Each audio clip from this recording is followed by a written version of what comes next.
বিজয় আমাদের হয়ে গেছে, আনুষ্ঠানিকতা ইনশাআল্লাহ হবে ভালো করে।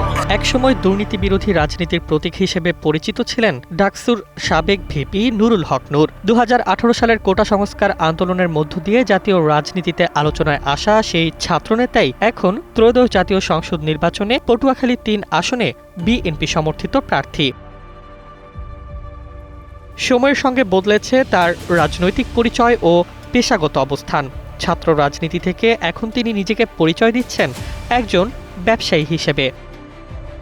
নির্বাচন কমিশনে জমা দেওয়া হলফনামা অনুযায়ী গণ অধিকার পরিষদের সভাপতি নুরুল হক নূরের ঘোষিত মোট সম্পদের পরিমাণ 89,82,841 টাকা। তার বার্ষিক আয় দেখানো হয়েছে 20,40,048 টাকা। পেশা হিসেবে উল্লেখ করা হয়েছে ব্যবসা। হলফনামায় দেখা যায় নূরের হাতে নগদ অর্থ রয়েছে 28,38,217 টাকা। ব্যাংক ও আর্থিক প্রতিষ্ঠানে জমা রয়েছে 2,89,313 টাকা এবং কোম্পানির শেয়ারে বিনিয়োগ 2,75,000 টাকা। সবচেয়ে বড় অংশ হিসেবে উল্লেখ করা হয়েছে উত্তরাধিকার সূত্রে প্রাপ্ত অন্যান্য আমানত 55,80,311 টাকা। Mr. Noodles, amazing taste.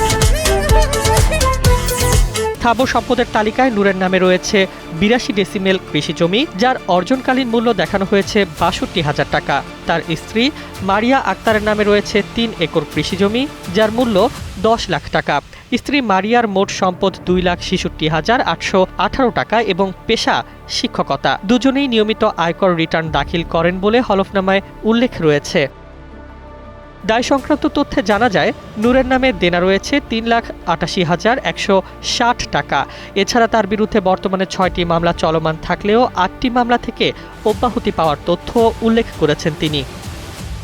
নিজের সম্পদ নিয়ে সাংবাদিকদের প্রশ্নের জবাবে নুরুল হক নূর বলেন, হলফনামায় দেওয়া আয় ও সম্পদের তথ্য সঠিক এবং সৎভাবেই উপস্থাপন করা হয়েছে।